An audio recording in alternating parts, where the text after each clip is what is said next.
के चंद्र को मस्तक पर धारण कर कर भगवान शंकर ने कह दिया कि सुनो चंद्रदेव, आज शुक्ल पक्ष की द्वितीया तिथि है, जिस दिन मैंने आपको अपने मस्तक पर धारण करा है। जो भी शुक्ल पक्ष की द्वितीया तिथि को चंद्र का दर्शन करेगा, उसकी जिंदगी में कभी रोग से वो ग्रसित नहीं होगा। हम पहले भी कथा में कहे, आज फिर कहते हैं, जिसकी लीवर, किडनी, जिसकी काया बेकार हो रही हो,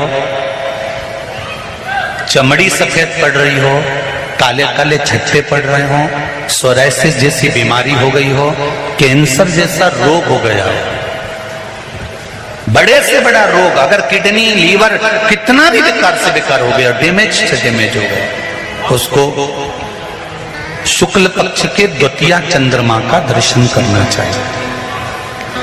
और शुक्ल पक्ष के द्वितीया चंद्रमा का दर्शन कर कर प्रदोष काल के समय पर, कौन सा काल? शाम के समय। प्रदोष काल मालूम है सबको? सूर्य जब डूबता है उसके 45 मिनट पहले से सूर्य डूब जाए उसके 45 मिनट बाद।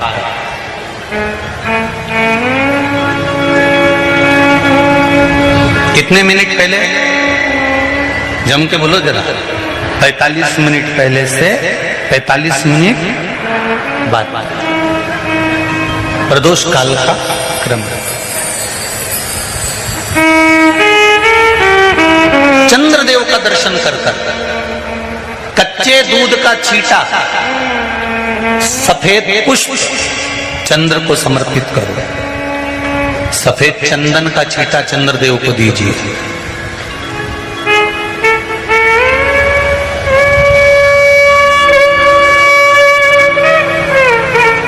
और चंद्रदेव को छींटा देने के बाद जो दूध है उसका छींटा अपने तन पर लीजिए, सफेद चंदन थोड़ा सा अपने शरीर पर लगा लीजिए।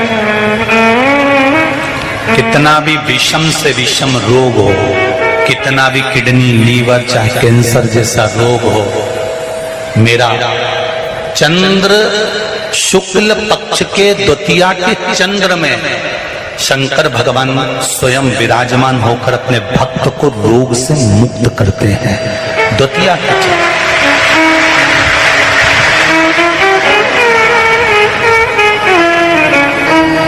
जम के बोलो कौन सी तिथि है? शुक्ल पक्ष के द्वितीया तिथि का चंद्र का दर्शन व्यक्ति को जीवन का सुख देता है। जिसके आंखों में तकलीफ हो, श्रवण शक्ति में तकलीफ हो, बोलने में, मुख में तकलीफ उत्पन्न होती हो, भारी से भारी रोग,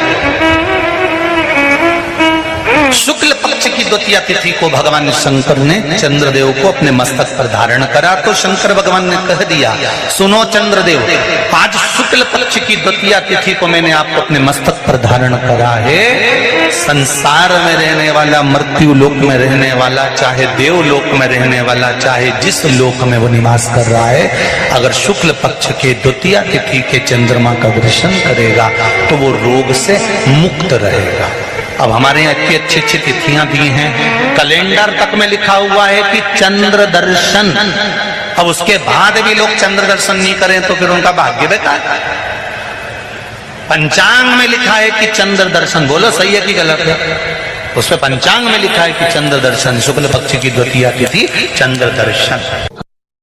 एक छोटा सा प्रैक्टिकल है, आप करके देखेंगे तो बाबा कुबेर भंडारी वैसे ही भंडार भर देगा। थोड़ा सा प्रयास, अगर आपके सबके घर में गंगा जल है तो एक प्रयास करके देखिएगा। कोई कार्य के लिए आप जा रहे हैं और वो कार्य अटक रहा है, नहीं हो रहा, बहुत प्रयास कर लिया, बहुत दिन से लगे हुए कि ये काम होना ही चाहिए, ये काम बहुत जरूरी और होना ही चाहिए, नहीं हो रहा।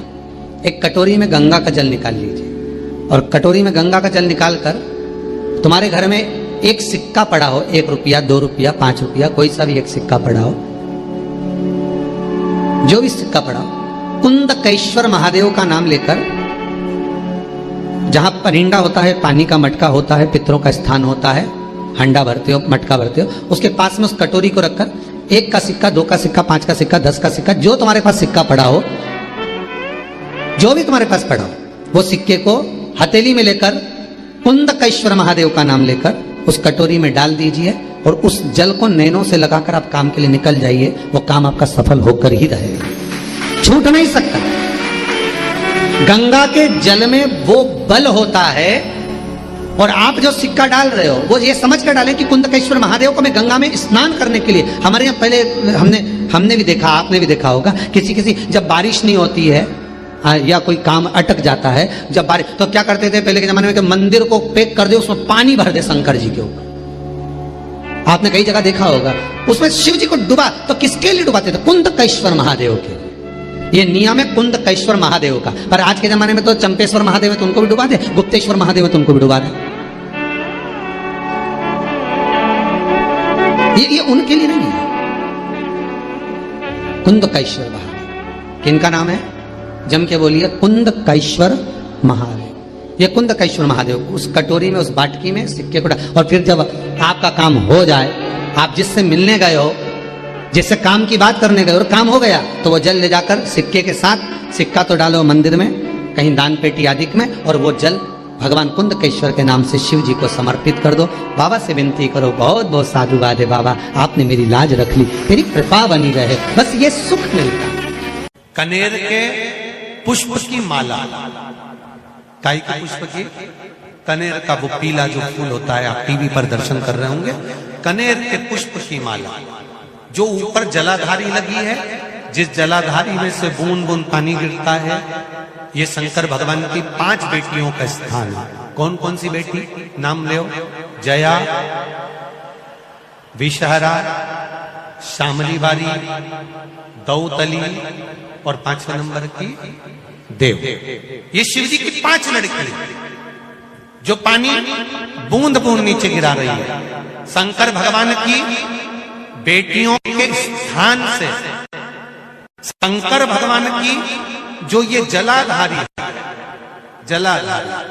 अशोक सुंदरी वाला स्थान, ये जो जलाधारी है, बेटियों के स्थान से जलाधारी तक जो कनेर के माला बनाकर स्पर्श कर लगा देता है, शिवरात्रि के दिन प्रदोष काल के समय पर उस पति पत्नी में कितना भी झगड़ा हो रहा हो, आपस में प्रेम बनना प्रारंभ हो जाता है। अदालत का केस धीरे धीरे समाप्त हो,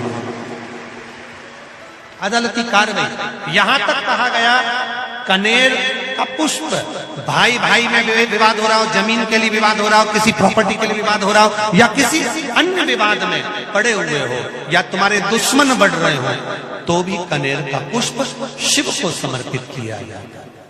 कनेर सुख प्रदान,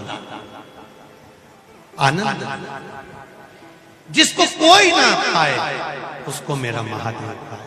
महाराज खाली न जाता कोई दर से तुम्हारे, मैं भी खड़ा हूं नंदन पाए,